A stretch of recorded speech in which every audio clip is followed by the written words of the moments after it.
Hello everyone welcome back to my mini blog. एमिति तो सबुदिन मोर ठाकुर घर ही आरंभ होता है। तो आज केमिति बाद हो ठाकुर को ओळिखी मो ब्रेकफास्ट रे ओट्स बनै देथिली आ चितौ पिठा कर देथिली।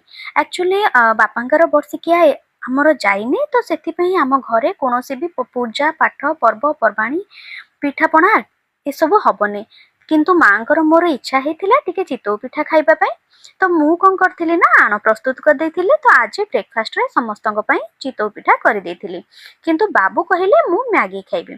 तो तांको पई मु बनेथिली मैगी, किंतु गोटे ट्विस्ट अछि कौन जानिचंते ना, बाबू सब बळे ग्रेवी वाला मैगी खांती, किंतु आज तांको मु कहिली आज मु बनौची मो स्टाइल रे खाओ ड्राई वाला मैगी। तो जेते बळे बनै के तांको हाथ को धरै देथिली, आपण माने तांको रिएक्शन देखिके जानि परिबे मैगीटा केमिति लागिला। एक्चुअली बाबूंकर खुशी कहले न सरे, कारण तांको मैगीटा एते बढ़िया लागिथिला। तो तापरे मु सोई पड़ी लंच आज लंच दीदी बनई देथिले भात सांग को माछ तरकारी।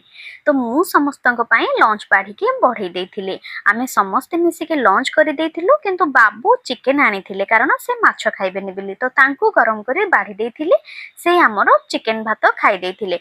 बाबूंकर परा सब बळे रोल। आपण माननको तो आगुरु भी ए वीडियो रे कहिछि। रहिली जय जगन्नाथ।